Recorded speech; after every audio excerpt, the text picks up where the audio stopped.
ಒಂದು song 49 millions, ಹೆಚ್ಚು ಕಡಿಮೆ 5 ಕೋಟಿ ವ್ಯೂಸ್ ಇದೆ. 3 ತಲೆಮಾರಿನಿಂದನೂ ಅವರಿಗೆ ಹಾಡುಗಳು ಬರೀತಾ ಇದೆ. ಲೇಔಟ್ನಲ್ಲೇ ಹಸಿರು ಮನೆ, ಗಿಡಗಳ ಮನೆ ಏನಾದರೂ ಇದ್ದರೆ ಅದು ನಮ್ಮ ಮನೆಯೇ. ಕಾರ್ಪೊರೇಟ್ರು ಬಂದ್ಬಿಟ್ಟು ತೆಗೆಸ್ಬಿಡ್ತೀನಿ ಎಂದ, ನೀನು ರೋಡೇ ಮಾಡಬೇಡ ಅಂತ ನಾನು ಗಲಾಟೆ ಮಾಡಿದ್ದೆ. ಒಂದು ಸಂಸಾರದಲ್ಲಿ ಸಂಗೀತ ಅಂತ ಒಂದು ಸೀರಿಯಲ್ ಮಾಡಿದ್ದು.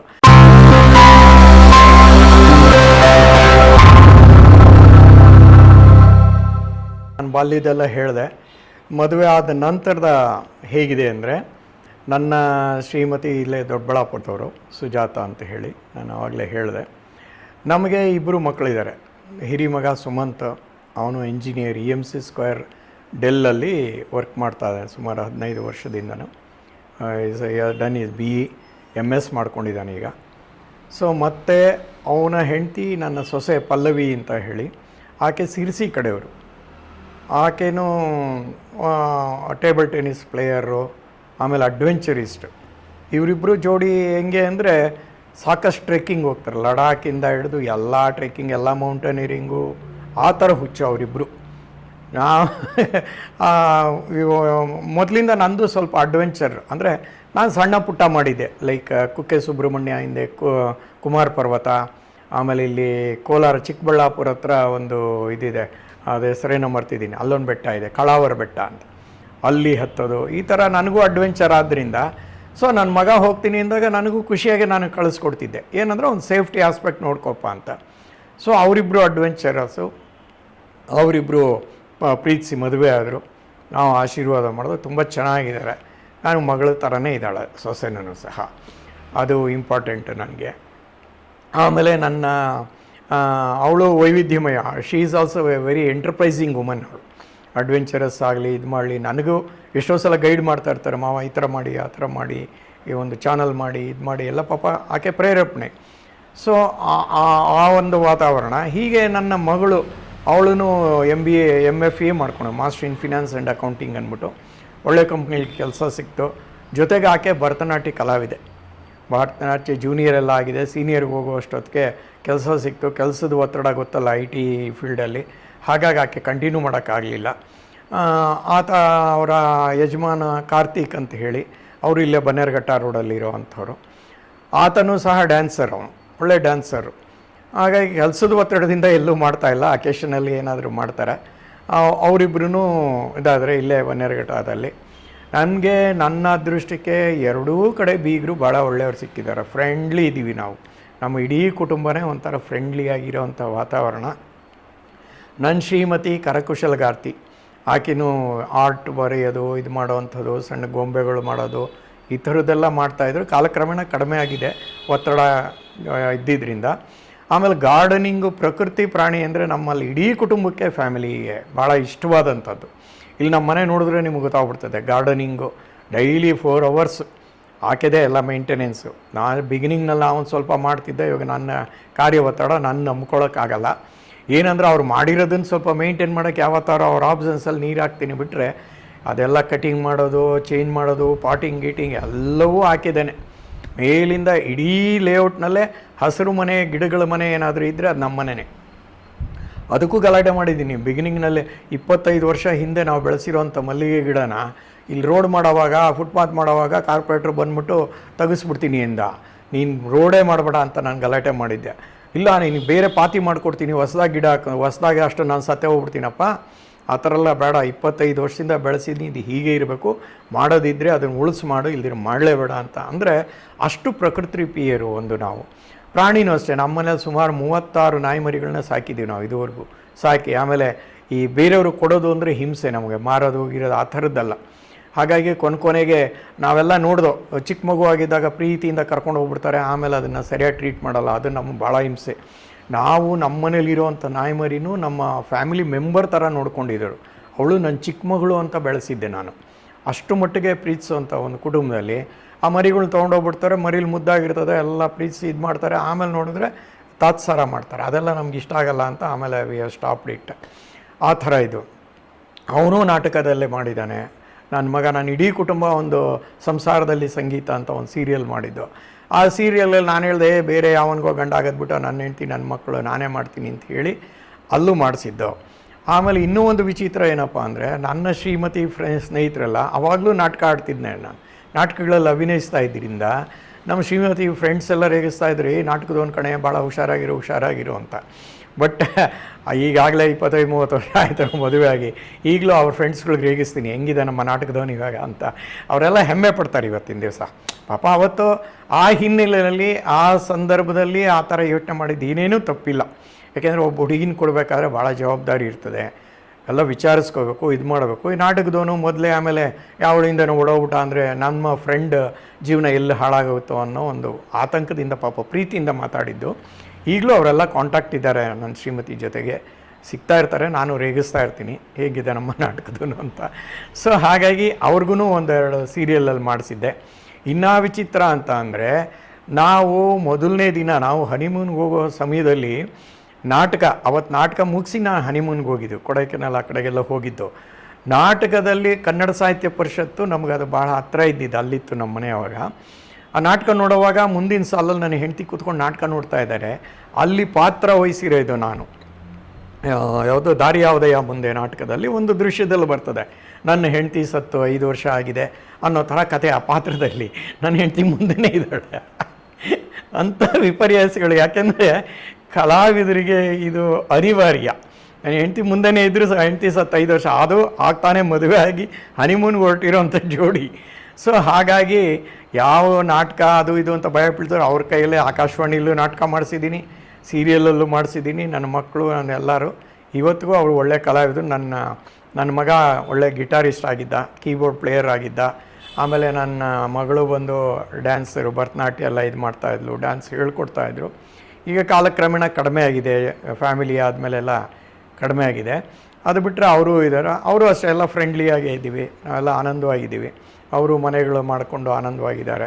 ಸೊ ನಾವು ಇಲ್ಲಿ ನಮ್ಮನ್ನು ಅಲ್ಲಿಗೆ ಬಂದ್ಬಿಡಿ ಗಿನ್ಬಿಡಿ ಅಂದರೆ ನನಗೆ ಈ ವಾತಾವರಣದಲ್ಲೇ ಬೆಳೆದು, ಯಾಕೆಂದರೆ 30 ವರ್ಷ ಇಲ್ಲಿ ಕಳೆದಿದ್ದೀನಿ.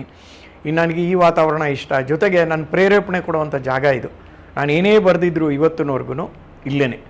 ಸೊ ಸಾಹಿತ್ಯಿಕವಾಗೂ ನನಗೆ ಒಳ್ಳೆಯ ಹೆಸರು ಬಂದಿದೆ. ಕೆಂಪೇಗೌಡ ಪ್ರಶಸ್ತಿ ಬಂತು. ಪಾಪ ನಮ್ಮ ಕಾರ್ಪೊರೇಟ್ರನ್ನ ನೆನೆಸ್ಕೋಬೇಕು. ನಾನು ಯಾವತ್ತೂ ಯಾರಿಗೂ ಸಲಹೆ ಮಾಡೋದು ಪ್ರಶಸ್ತಿನ ಎಲ್ಲ ಕೊಡಿ ಗಿಡಿ ಅಂತ ಇದು ಮಾಡೋದಲ್ಲ. ನಮ್ಮಲ್ಲಿರೋ ಪ್ರತಿಭೆ ನೋಡಿ ನಮ್ಮ ಕಾರ್ಪೊರೇಟ್ರು ಫೈಟ್ ಮಾಡಿಸಿ ನನಗೆ ಕೆಂಪೇಗೌಡ ಪ್ರಶಸ್ತಿ ಕೊಡಿಸಿದ್ರು. ರಾಜ್ಯ ಮಟ್ಟದ ನಾಟಕ ಸ್ಪರ್ಧೆಯಲ್ಲೇ ಅತ್ಯುತ್ತಮ ನಟ ಸಿಕ್ತು, ಸ್ವರಮಂದಾರ ಪ್ರಶಸ್ತಿ ಸಿಕ್ತು. ಸೊ ಎಲ್ಲ ಪ್ರಶಸ್ತಿಗಳು. ಆಮೇಲೆ ಇಲ್ಲಿ ಜನಕಾರ ಕಂಪ್ನಿನ ನಾನು ನೆನೆಸ್ಕೊಳ್ಳೇಬೇಕು. ಯಾಕೆಂದರೆ 3 ತಲೆಮಾರಿನಿಂದನೂ ಅವ್ರಿಗೆ ಹಾಡುಗಳು ಬರಿತಾ ಇದ್ದೀನಿ. ಯಾವುದೇ ಬರೋದ್ರೂ ನನ್ನ ಕೈಲೇ ಬರ್ಸೋದು ಅವರು. ಸುಮಾರು ತಿಂಗಳಿಗೆ ನಾನು ಫ್ಯಾಕ್ಟ್ರಿಲಿದ್ದಾಗಲೂ 12-13 ಕ್ಯಾಸೆಟ್ಗೆ ಹಾಡುಗಳು ಬರ್ಕೊಡ್ತಿದ್ದೆ. ಇಡೀ ರಾತ್ರಿ ಕೂತ್ಕೊಂಡು ಬರೆದ್ಬಿಟ್ಟು ಬೆಳಿಗ್ಗೆ ಸ್ಟುಡಿಯೋಗೆ ಕೊಡ್ತಾಯಿದ್ದೆ. ಅದೇ ಅಭಿಮಾನ, ಅದೇ ವಿಶ್ವಾಸ ಇದೆ. ಹಾಗಾಗಿ ನನ್ನ ಸಾಹಿತ್ಯ ಎಲ್ಲ ಬೆಳಕಿಗೆ ಬರೋಕ್ಕೆ ಮುಖ್ಯ ಕಾರಣ ಜನಕಾರ ಕಂಪ್ನಿ. ಅಂದರೆ ಅದೇನೇನು ತಪ್ಪಿಲ್ಲ, ಇವತ್ತಿನವರೆಗೂ ಅದೇ ನಂಟಿದೆ. ಅವ್ರು ಏನೇ ಪ್ರೊಡಕ್ಷನ್ ಮಾಡಲಿ ನನಗೆ ಕನ್ಸಲ್ಟ್ ಮಾಡ್ತಾರೆ, ನಮ್ಮ ಕೈಲಾಗಿದ್ದನ್ನು ಮಾಡಿಸ್ಕೋತಾರೆ. ಈಗ ಸ್ವಲ್ಪ ಕಡಿಮೆ ಆಗಿದೆ, ಆಡಿಯೋ ವಿಡಿಯೋ ಫೀಲ್ಡೆಲ್ಲ ಕಡಿಮೆ ಆಗಿರೋದ್ರಿಂದ. ಬಟ್ ಇವತ್ತಿಗೂ ಹಾಡು ಬರೀತದೆ. ಸುಮಾರು 6,000-7,000 ಹಾಡುಗಳು ಬರೆದಿದ್ದೇನೆ. ಇತ್ತೀಚೆಗೆ ಪುನೀತ್ ರಾಜ್ಕುಮಾರ್ ಅವ್ರ ಬಗ್ಗೆ ಬರೆದಿದ್ದು, ಅದು ಒಳ್ಳೆಯ ಹಿಟ್ಟಾಯಿತು.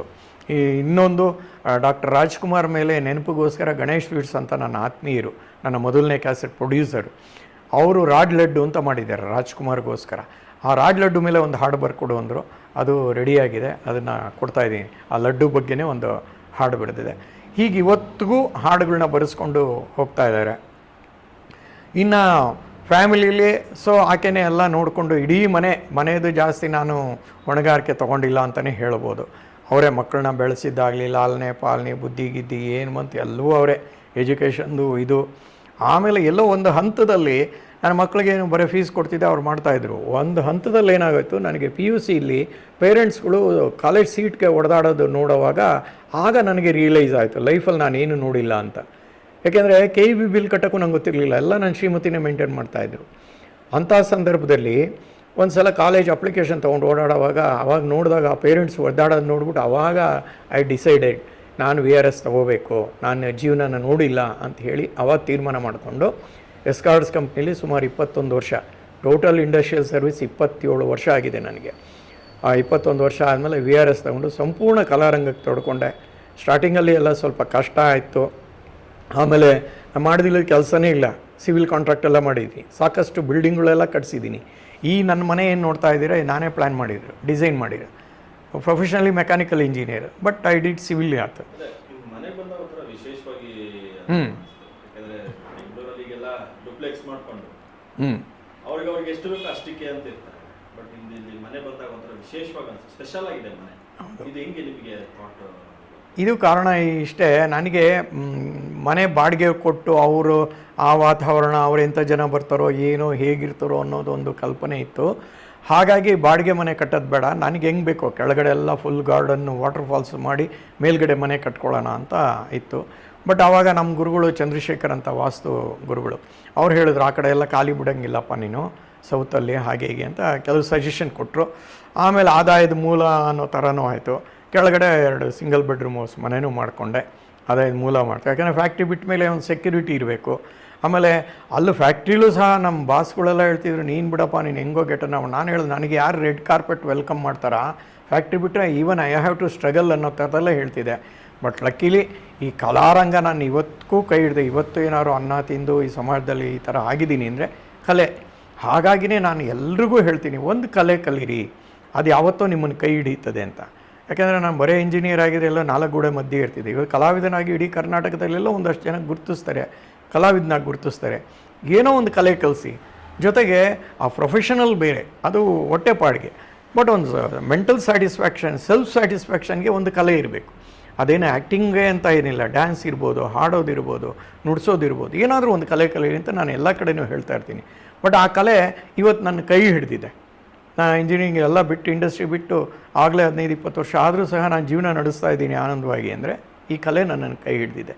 ಸೊ ಹೀಗಾಗಿ ಈ ಥರ ಆಯಿತು. ಈ ಮನೆ ಎಲ್ಲ ಭಾಳ ಡಿಫ್ರೆಂಟ್ ಆಗಿರಬೇಕು ಅಂತ ನಾನು ಫ್ಯಾಕ್ಟ್ರಿಲೂ ನನ್ನ ಫ್ರೆಂಡ್ಸ್ ಹೇಳ್ತಿದ್ರು, ಎಲ್ಲ ಬರೀ ಪೆನ್ಸಿಲ್ ಸ್ಕೆಚ್ ಮಾಡಿ ತೋರಿಸ್ತಾ ಇದ್ದೆ ಅವ್ರಿಗೆ, ಮನೆ ಹಿಂಗೆ ಬರುತ್ತೆ ಹಿಂಗೆ ಬರ್ತಲ್ಲ.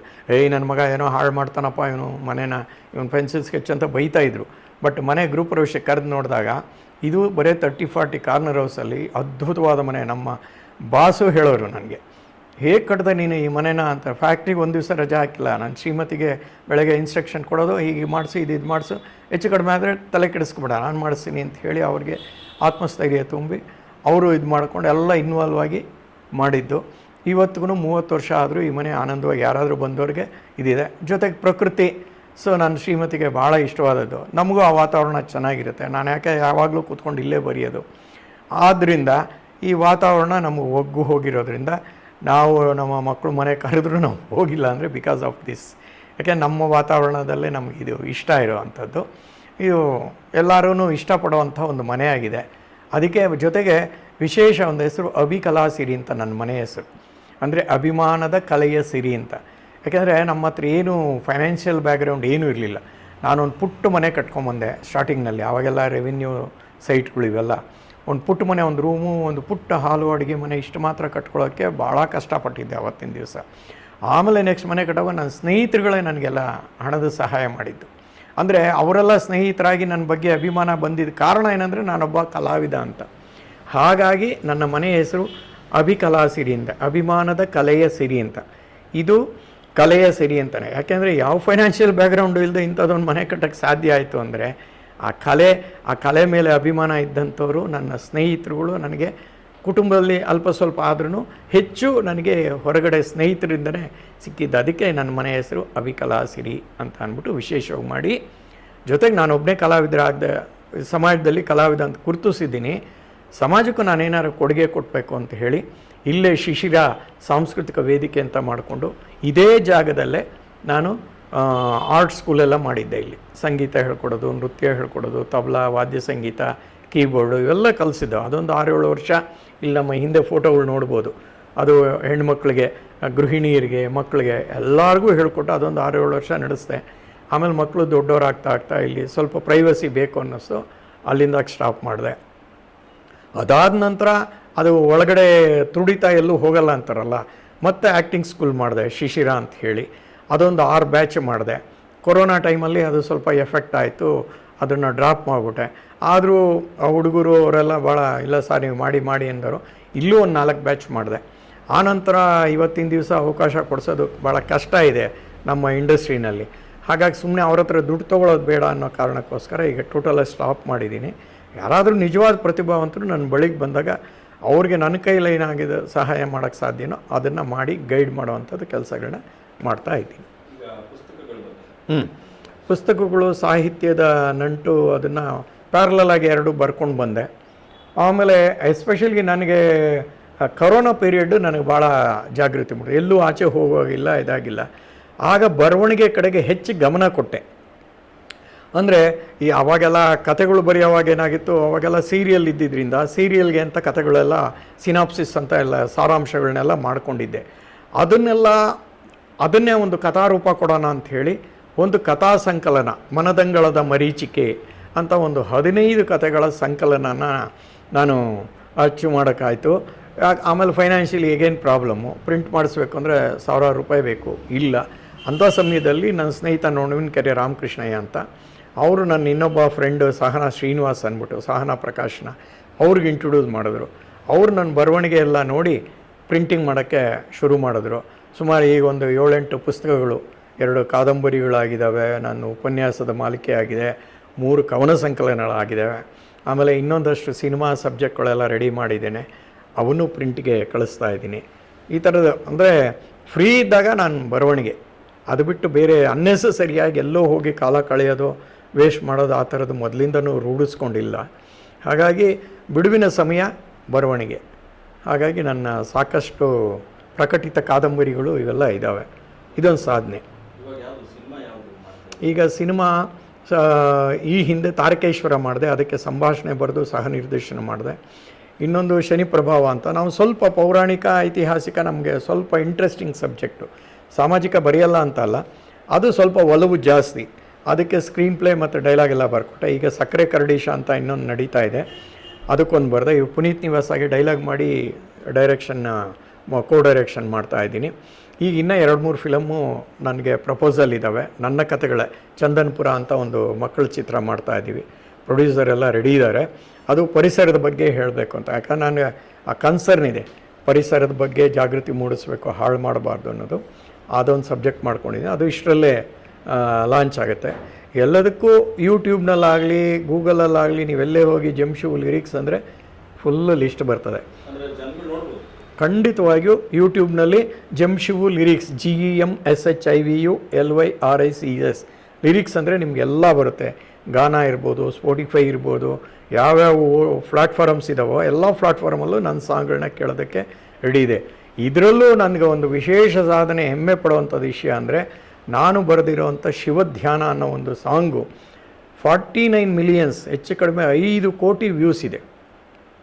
ಇವತ್ತಿಗೂ IPRS ಮೂಲಕ, ಇಂಡಿಯನ್ ಪರ್ಫಾರ್ಮಿಂಗ್ ರೈಟ್ ಸೊಸೈಟಿ ಅಂತ ಹೇಳಿ ಮಾಡ್ಕೊಂಡಿದ್ದಾರೆ. ನನ್ನ ಸಾಹಿತ್ಯ ಎಲ್ಲೇ ಬಿತ್ತರ ಆದರೂ, ನನ್ನ ಹಾಡುಗಳು ಎಲ್ಲೇ ಕೇಳಿದ್ರು ಅದರಿಂದ ರಾಯಲ್ಟಿ ಬರ್ತಾ ಇದೆ. ಅದು ಈ ಕಲೆ ನಂಬಿದ್ದಕ್ಕೆ ನನಗೆ ಆ ತಾಯಿ ಕೊಟ್ಟಿರೋಂಥ ಉಡುಗೊರೆ. ವರ್ಷಕ್ಕೆ ಒಂದಷ್ಟು ಇಷ್ಟು ದುಡ್ಡುಗಳು ಬರ್ತಾ ಇರ್ತದೆ ನನ್ನ ಹಾಡು ಎಲ್ಲೇ ಪ್ರಚಾರ ಮಾಡಿದ್ರು. ಇನ್ನೂ ಹೆಮ್ಮೆ ಅಂದರೆ, ಎಲ್ಲೋ ಯಾರೋ ಯಾವತ್ತೋ ಹಾಡು ಕೇಳ್ತಾರೆ, ಸರ್ ತುಂಬ ಚೆನ್ನಾಗಿತ್ತು ಅಂತ ಕೇಳಿದಾಗ ಅದ್ರ ಮುಂದೆ ಯಾವ ಕೋಟಿನೂ ಇಲ್ಲ. ಆ ಸ್ಯಾಟಿಸ್ಫ್ಯಾಕ್ಷನ್ ನನಗೆ ಇವತ್ತಿನವರೆಗೂ ಇದೆ. ಇದುವರೆಗೂ ರಿಗ್ರೆಟ್ಸ್ ಅನ್ನೋದೇ ಇಲ್ಲ, ನಾನು ಈ ಫೀಲ್ಡ್ಗೆ ಯಾಕಪ್ಪ ಬಂದೆ, ಕಷ್ಟ ಅಂತ ಇಲ್ಲ. ಭಗವಂತ ಚೆನ್ನಾಗಿಟ್ಟಿದ್ದಾನೆ, ಚೆನ್ನಾಗಿದ್ದೀನಿ, ಆನಂದವಾಗಿದ್ದೀನಿ. ನಾನು ಏನು ಅಚೀವ್ ಮಾಡಿದ್ದೀನಿ, ಏನಿದ್ದೀನಿ, ಅದ್ರ ಬಗ್ಗೆ ಹೆಮ್ಮೆ, ಸಂತೋಷ ಇದೆ. ಎಷ್ಟೋ ಜನ ಟ್ಯಾಲೆಂಟ್ ಇರೋರು, ನಾನು ಇಂಡಸ್ಟ್ರಿಗೆ ಬರಬೇಕು, ನಾನು ಸಿನಿಮಾಗಳಲ್ಲಿ ಮಾಡಬೇಕು, ನಾನು ಹೀರೋ ಆಗಿ ಮಿಂಚಬೇಕು ಅಂತ. ಹೌದು. ಸೊ ಅವ್ರಿಗೆಲ್ಲ ನಿಮ್ಮ ಕಡೆಯಿಂದ ಏನಾದರೂ ಒಂದು ಸಜೆಷನ್ಸ್ ಅಥವಾ ಏನಾದರೂ ಕಿವಿ ಮಾತು ಏನಾದರೂ ಹೇಳೋದಾದ್ರೆ, ಅಂದರೆ ಒಂದು ವೇ, ಈ ಥರ ವೇಯಲ್ಲಿ ಬಂದರೆ ಸರಿ ಇರ್ತದೆ, ಅದು ಏನು ಹೇಳೋದು ಇಷ್ಟ? ಅಲ್ಲ, ಅದಕ್ಕೆ ನಾನು ಹೊಸ ಕಲಾವಿದರಿಗೆ ನಾನೇನು ಹೇಳ್ತೀನಿ, ರಂಗಭೂಮಿ ನಂಟು ಬೆಳೆಸ್ಕೊಳ್ಳಿ. ರಂಗಭೂಮಿಲಿ ಮಾಡಿದ್ರೆ ನೀವು ಎಲ್ಲಿ ಯಾವುದೇ ರೀತಿಯ ಪಾತ್ರವನ್ನು ನಿರ್ವಹಿಸೋದಕ್ಕೆ ಭಾಳ ಸುಲಭ ಆಗುತ್ತೆ ಅನ್ನೋದು, ಅಲ್ಲಿ ಗಟ್ಟಿತನ ಸಿಗುತ್ತೆ ನಿಮಗೆ. ಆಮೇಲೆ ಇವತ್ತಿನ ಕಲಾರಂಗದ ಇದನ್ನೇ ನಂಬ್ಕೊಂಡು ಜೀವನ ಮಾಡ್ತೀನಿ ಅನ್ನೋ ಒಂದು ಭ್ರಮಾಲೋಕ ಬೇಡ. ಯಾರ್ದೋ ಒಬ್ಬ ಸಕ್ಸಸ್ ಸಿಕ್ಕಿದೆ ಅಂತ ಅವ್ರನ್ನ ನೋಡಿ ನೀವು ಭ್ರಮೆ ಮಾಡ್ಕೋಬೇಡಿ. ಹೊಟ್ಟೆ ಪಾಡ್ಗೊಂದು ಕೆಲಸ ಏನಾದ್ರು ಮಾಡ್ಕೊಂಡು ಒಂದು ಜೀವನೋಪಾಯಕ್ಕೆ ಒಂದು ದಾರಿ ಮಾಡಿಕೊಂಡು ಆಮೇಲೆ ಕಲೆಯಲ್ಲಿ ಪ್ರಯತ್ನ ಮಾಡಿ, ಆವಾಗ ಸಕ್ಸಸ್ ಸಿಗುತ್ತೆ ಅನ್ನೋದೊಂದು. ಜೊತೆಗೆ ನೀವೇನೇ ಟ್ಯಾಲೆಂಟ್ ಇದ್ದರೂ ನಿಮ್ಮ ಬಿಹೇವಿಯರ್ ಭಾಳ ಇಂಪಾರ್ಟೆಂಟ್ ಆಗುತ್ತೆ. ಎಲ್ಲವನ್ನೂ ಗಮನಿಸ್ತಾ ಇರ್ತಾರೆ ಇವತ್ತಿನ ದಿವಸಕ್ಕೆ. ಈ ಆ್ಯಟಿಟ್ಯೂಡ್ ತೋರಿಸೋದು ಇವೆಲ್ಲ ಏನೂ ನಡೆಯಲ್ಲ. ಯಾಕೆಂದರೆ ಅವೆಲ್ಲವನ್ನು ನಾವು ಅಳವಡಿಸ್ಕೊಂಡು ಅಣ್ಣವರಿಂದ ಹಿಡಿದು ಅವ್ರನ್ನೆಲ್ಲ ನೋಡಿ ಬೆಳೆದಿದ್ದರಿಂದ, ಅದಿರೋದ್ರಿಂದ ಇವತ್ತು 40-45 ವರ್ಷ ಆದರೂ ಇಂಡಸ್ಟ್ರೀಲಿ ಇವತ್ತಿಗೂ ಏನೋ ಒಂದಷ್ಟು ಕೆಲಸ ಮಾಡ್ತಾ ಇದ್ದೀವಿ ಅಂದರೆ, ಆ್ಯಕ್ಟಿಂಗ್ ಜೊತೆಗೆ ನಮ್ಮ ಬಿಹೇವಿಯರು ಭಾಳ ಮುಖ್ಯ ಆಗುತ್ತೆ. ವಿನಯವಾಗಿ ನಡ್ಕೋಬೇಕು. ಆಮೇಲೆ ಯಾವುದನ್ನೇ ಕೆಲಸ ಸಿಕ್ಕಿದ್ರೂ ಕಣ್ಣಿಗೆ ಹೊತ್ಕೊಂಡು ಆ ಬದ್ಧತೆ ಇರಬೇಕು, ಆ ಸಿದ್ಧತೆ ಮಾಡ್ಕೋಬೇಕು. ಆಮೇಲೆ ಆ ವಿನಯವಂತಿಕೆ ಎಲ್ಲೂ ಹೋಗಬಾರ್ದು. ನಾನೇನೋ ನನಗೋಸ್ಕರನೇ, ನನ್ನ ಟ್ಯಾಲೆಂಟ್ಗೋಸ್ಕರ ಸಿಕ್ಕಿದೆ ಅಲ್ಲ. ನಿಮ್ಮನ್ನು ಮೀರಿಸುವಂಥ ಲಕ್ಷಾಂತರ ಜನ ಹೊರಗಡೆ ಇರ್ತಾರೆ. ನಿಮಗೆಲ್ಲ ಒಂದು ಆಪರ್ಚುನಿಟಿ ಸಿಕ್ಕಿದೆ ಅಂದರೆ it is because of the god grace. ಆ ದೈವ ಕೃಪೆಯಿಂದ ಸಿಕ್ಕಿರುತ್ತೆ. ಅದನ್ನು ವಿನಯವಾಗಿ ಕಣ್ಣುಗೊತ್ಕೊಂಡು ಶ್ರದ್ಧೆಯಿಂದ ಕೆಲಸ ಮಾಡಿದ್ರೆ ಲಾಂಗ್ ರನ್ನಲ್ಲಿ ಇರ್ಬೋದು. ಅಂದರೆ ಬಹುದೂರದವರೆಗೂ ಈ ಕಲಾರಂಗದಲ್ಲಿ ಪಯಣ ಮಾಡ್ಬೋದು. ನಾವು ಆಟಿಟ್ಯೂಡ್ ತೋರಿಸಿ ಅದು ಇದು ಅಂತ ಎಲ್ಲ ಮಾಡಿಕೊಂಡ್ರೆ ಭಾಳ ಶಾರ್ಟ್ ಟೈಮಲ್ಲೇ ಅವರು ತೆರೆಮರೆ ಆಗಿರುವಂಥವ್ರನ್ನೂ ನೋಡಿದ್ದೀವಿ. ಬಹಳಷ್ಟು ಜನ ನೋಡಿದ್ದೀನಿ ಆ ಥರದವ್ರು. ಈಗ ಮುಂದೆ ಯಾವ ರೀತಿ ಸಿನಿಮಾ ಇಂಡಸ್ಟ್ರಿ ಈಗ ಸಿನಿಮಾ ಇಂಡಸ್ಟ್ರಿಗೆ ಅದೇ ಬರವಣಿಗೆ ಎಲ್ಲ ಆಯಿತು. ಇತ್ತೀಚೆಗೆ ನಾನು ಸ್ವಲ್ಪ ಡೈರೆಕ್ಷನ್ ಡಿಪಾರ್ಟ್ಮೆಂಟು ಈ ಪುನೀತ್ ನಿವಾಸ ಒಂದು 2-3 ಫಿಲಮ್ನಲ್ಲಿ ಒಳಗಡೆ ಇನ್ ಡೆಪ್ತ್ ಹೋಗ್ತಿರೋದ್ರಿಂದ ಡೈರೆಕ್ಷನ್ ಡಿಪಾರ್ಟ್ಮೆಂಟಿಗೆ ಕೈ ಹಾಕಿದ್ದೀನಿ ಇವಾಗ. ಸೊ ಡೈರೆಕ್ಷನ್ ಮಾಡ್ತಾಯಿದ್ದೀನಿ. ಯಾಕೆಂದರೆ ಕಂಪ್ಲೀಟು ಶೆಡ್ಯೂಲು ಸ್ಕ್ರೀನ್ ಪ್ಲೇ ಎಲ್ಲವೂ ನಾನೇ ಮಾಡೋದ್ರಿಂದ ಅದು ಒಳಗಡೆ ಹೊಕ್ಕಿರಲಿಲ್ಲ. ಈಗ 1-2 ಪುನೀತ್ ನಿವಾಸ ಮತ್ತು ಇನ್ನೊಂದು 2 ಮೂವಿ ತಾರಕೇಶ್ವರ ಇವೆಲ್ಲ ಒಂದು 3-4 ಮೂವಿನಲ್ಲಿ ಮಾಡಿದಾಗ ಸ್ವಲ್ಪ ಒಳ ಹೊಕ್ಕು ನೋಡಿದೆ ಅದು ಏನು ಇನ್ ಡೆಪ್ತ್ ಅಂತ ಅಂದ್ಬಿಟ್ಟು. ಈಗ ಇಂಡಿಪೆಂಡೆಂಟಾಗಿ ಡೈರೆಕ್ಷನ್ ಮಾಡುವಂಥ ಕೆಪಾಸಿಟಿ ಇದೆ.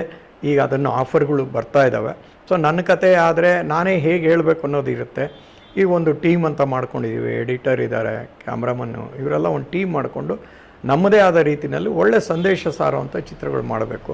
ಯಾಕೆಂದರೆ ಕತೆನೂ ನನ್ನಲ್ಲಿದೆ, ಕ್ಯಾಮ್ರಾಮನ್ ಇದ್ದಾರೆ, ಎಡಿಟರ್ ಇದ್ದಾರೆ. ಈ ಥರದ್ದು ಒಂದು ಟೀಮ್ ಮಾಡಿಕೊಂಡು ಹೊಸದಾಗಿ ಇದು ಮಾಡಬೇಕು. ಕಲೆಗೆ ಒಳ್ಳೆ ಕಲಾವಂತರು ಯಾರೇ ಇದ್ದರೂ ನನ್ನ ಗಮನಕ್ಕೆ ಬಂದವ್ರಿಗೆ ಅವ್ರಿಗೆ ವೇದಿಕೆ, ನೀವು ಏನು ವೇದಿಕೆ ಚಾನಲ್ ಮಾಡ್ಕೊಂಡಿದ್ದೀರಾ ಆ ವೇದಿಕೆನ ನಾನು ಇಲ್ಲಿ ಕಲ್ಪಿಸ್ತಾ ಇದ್ದೀನಿ. ಸಾಧ್ಯವಾದಷ್ಟು ಮಟ್ಟಿಗೆ ಸಹಾಯ ಮಾಡ್ತೀನಿ. ಈ ನಿಮ್ಮ ವೇದಿಕೆ ಚಾನಲ್ ಮೂಲಕನೂ ನೀವು ಅದೇ ಆಶಯ ಇಟ್ಕೊಂಡು ಮಾಡ್ತಾ ಇರೋದ್ರಿಂದ ನಿಮಗೂ ಭಾಳ ಯಶಸ್ಸು ಸಿಗಲಿ. ಯಾಕೆಂದರೆ ಎಷ್ಟೋ ಜನ ಎಲೆಮರೆ ಕಾಯಂಗೆ ಕಲಾವಿದರಿದ್ದಾರೆ, ಅವ್ರನ್ನೆಲ್ಲ ಬೆಳಕಿಗೆ ತರಬೇಕು.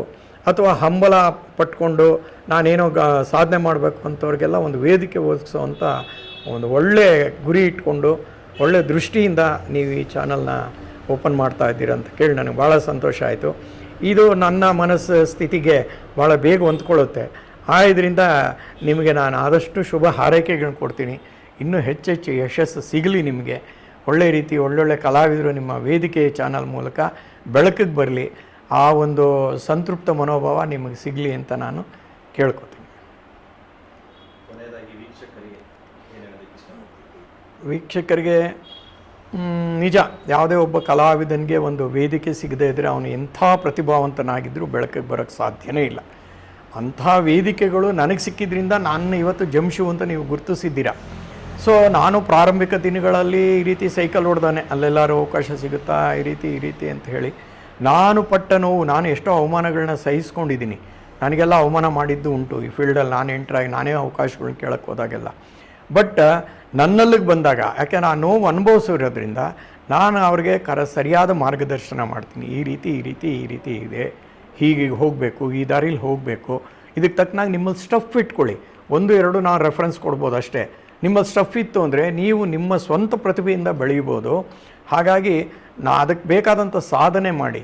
ಆಮೇಲೆ ಇವತ್ತೇನೋ ನಾವು ಇಷ್ಟೆಲ್ಲ ಟ್ರೈ ಮಾಡಿದೆ ಸಿಗಲಿಲ್ಲ, ನಿಮ್ಮದೇ ಆದ ಒಂದು ದಿನ ಬಂದೇ ಬರ್ತದೆ. ನಾನು ಎಲ್ರಿಗೂ ಹೇಳ್ತೀನಿ, ಪ್ರತಿಯೊಬ್ಬ ಮನುಷ್ಯನ ಜೀವನದಲ್ಲೂ 12 ವರ್ಷಗಳ ಪರ್ವಕಾಲ ಬರ್ತದೆ. ಆ ಪರ್ವಕಾಲ ನಿಮ್ಮನ್ನು ಒಂದು ಸ್ಥಿತಿಗೆ ಕಂಡ್ಕೊಂಡು ಹೋಗುತ್ತೆ. ಆ ಸ್ಥಿತಿ ತಲುಪಿದ ಮೇಲೆ ನೀವು ಹಳೆಯ ದಾರಿನ ಮರೀದೆ ಅದನ್ನು ಜೀವನಕ್ಕೆ ಅಳವಡಿಸ್ಕೊಂಡ್ರೆ ಇನ್ನು ಮುಂದಿನ ದಾರಿ ಸುಗಮವಾಗಿ ಇನ್ನೊಂದಷ್ಟು ವರ್ಷಗಳು ನೀವು ಪ್ರಯಾಣ ಮಾಡ್ಬೋದು. ಅದು ಎಲ್ರಿಗೂ ನಾನು ಹೇಳುವಂಥ ಕಿವಿ ಮಾತು. ಅಲ್ಲಿವರೆಗೂ ತಾಳ್ಮೆ ಇರಲಿ, ತಾಳ್ಮೆಯಿಂದ ಕಾಯಿರಿ, ಸಾಧನೆ ಮಾಡೋದು ಮಾಡ್ತೀರಿ, ನಿರಂತರವಾದ ಸಾಧನೆ ನಡೀತಾನೆ ಇರಲಿ. ಯಾರೂ ಡಿಸಪಾಯಿಂಟ್ ಆಗಬಾರ್ದು, ಡಿಸ್ಕರೇಜ್ ಮಾಡ್ಕೋಬಾರ್ದು, ಪ್ರಯತ್ನ ಮಾಡ್ತಾಯಿರಿ. ಆ ಪ್ರಯತ್ನಕ್ಕೆ ಒಂದಲ್ಲ ಒಂದು ದಿನ ಫಲ ಸಿಕ್ಕೇ ಸಿಗುತ್ತೆ ಅನ್ನೋದು ನನ್ನ ಕಿವಿ ಮಾತು.